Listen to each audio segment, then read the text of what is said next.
చూస్తారు. ప్రేక్షకులందరికీ నమస్కారం. Thank you for having me on the debate అండి.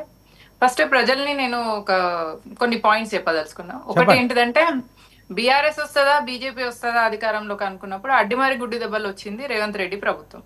సో ఈ ప్రభుత్వం ఈ 5 ఏళ్ళు ఉండడమే ఎక్కువ. ఇటలీ మాతని ఎంత ఊడిగం చేసుకుంటే అంతగా 5 సంవత్సరాలు రేవంత్ రెడ్డి సీఎం పదవి మీద ఉంటారు తప్ప అక్కడ ఆ పార్టీకి ఒక విలువలు ఉండవు, ఎథిక్స్ ఉండవు. ఒకటి. రెండో పాయింట్, కాంగ్రెస్ విషయానికి వస్తే కాంగ్రెస్ కు ఒక స్టేట్మెంట్ ఉంటది.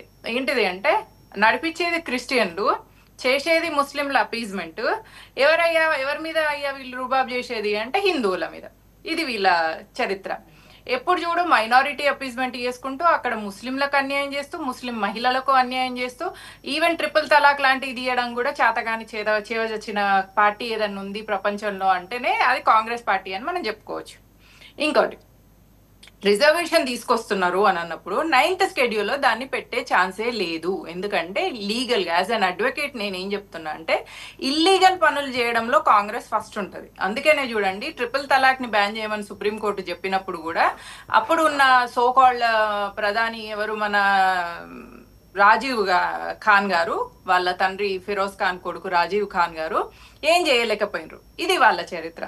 కాబట్టి లీగల్ గా ఏమైనా చేయగలమా, కాన్స్టిట్యూషన్ ప్రకారంగా వెళ్ళడము అనేది కాంగ్రెస్ కి లేనే లేదు, వాళ్ళ హిస్టరీలోనే లేదు. ఎమర్జెన్సీ తెచ్చి కాన్స్టిట్యూషన్ ని కూడా బుగ్గిపాలు చేయడమే వాళ్ళ హిస్టరీ అన్నమాట. కాబట్టి ఎప్పుడైనా కూడా మైనారిటీ అపీజ్మెంట్, రాజ్యాంగాన్ని తుంగలో దొక్కడం, ఈ రెండిటి మీద నడిచేదే కాంగ్రెస్ ప్రభుత్వం. ఇక్కడ ఈ బీసీ రిజర్వేషన్ లో ఫస్ట్ ఆఫ్ ఆల్ రాజ్యాంగబద్ధంగా అది కానే కాదు. బలవంతంగా రుబాబుగా పెత్తనం ఉంది కదా అని బోడ పెత్తనాన్ని వాడుకుంటూ ఆర్డినెన్స్ తీసుకొని వస్తే ప్రజలు తప్పకుండా దానికి బుద్ధి చెప్తారు. ఎందుకంటే అది ఇల్లీగల్ కాబట్టి. ఇందాక మళ్ళీ ఇంకొక పాయింట్ ఏంటంటే దేశంలో ఒక్కొక్క కులం ఒక్కొక్క చోట బీసీగా ఉంది, ఒక్కొక్క చోట ఎఫ్సీగా ఉంది. నేను యుఎస్ లో 8 సంవత్సరాలు ఉండి ఇండియాకు వచ్చిన నాలాంటి యువకులు, లేదా ఈ దేశం మన దేశం పట్ల ప్రేమ ఉన్న చాలా మంది కూడా ఇంకెన్ని సంవత్సరాలు ఇట్లా మైనారిటీ అపీజ్మెంట్ చేసుకుంటూ, ఇంకెన్ని సంవత్సరాలు ఇట్లా హిందువులను కులాల ఆధారంగా విడదీస్తుంది ఈ కాంగ్రెస్ ప్రభుత్వం అని ప్రశ్నిస్తుంది. రెండు, మీరు బీసీ కోసం రిజర్వేషన్ తెచ్చినప్పుడు దాంట్లో ముస్లింలను ఎందుకు పెట్టినరు? మరి మైనారిటీ రిజర్వేషన్ కూడా ఒకటి ఉంది కదా, దాన్ని క్యాన్సిల్ చేసి ముస్లింలను బీసీలకు తీసుకొస్తున్నారా? లేదా ముస్లింలు కూడా బ్యాక్వర్డ్ క్యాస్ట్ కింద కన్సిడర్ చేస్తున్నారా? లేదా హిందూ ముస్లిం డివిజన్ తీసుకొచ్చి హిందువులను మళ్ళీ డివైడ్ చేసుకుంటూ కులాల ఆధారంగా డివైడ్ చేస్తారా? ఇంకొక పాయింట్ ఏంటి అంటే ఎకనామిక్ వీకర్ సెక్షన్ అనేది ఆల్రెడీ తీసుకొచ్చిన తర్వాత ఎకనామిక్ వీకర్ సెక్షన్ లో కులంతో సంబంధం లేదు, మతంతో సంబంధం లేదు, ఏ దాంతో ప్రాంతంతో సంబంధం లేదు. ఫైనాన్షియల్ బ్యాక్గ్రౌండ్ వీక్ ఉన్నారు అంటే వాళ్ళకి రిజర్వేషన్ ఇస్తుంది గవర్నమెంట్. ఎందుకంటే ప్రభుత్వ ఉద్దేశం ఏముండాలి, విద్య వైద్యం అనేవి ఉచితంగా ఇవ్వడం అనేది basic responsibility of a government కాబట్టి ఖచ్చితంగా ఇవ్వాలి. అది ఎకనామిక్ వీకర్ సెక్షన్ లో అందరిని తీసుకురావాలి.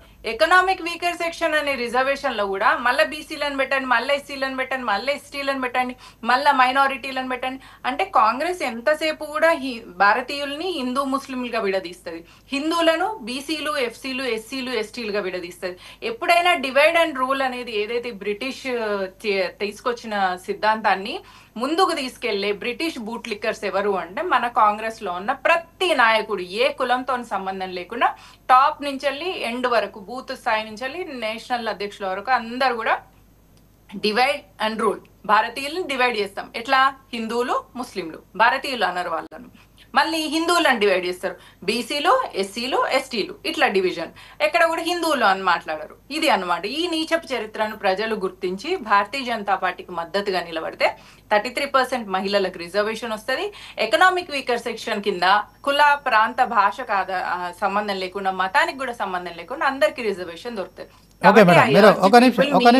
ఛానల్ చూస్తున్న ప్రజలందరినీ నేను కోరుకునేది ఏంటంటే కాంగ్రెస్ నీచ చరిత్రను గుర్తించండి, భారతీయ జనతా పార్టీ. మీరు లైన్ లో ఉండండి.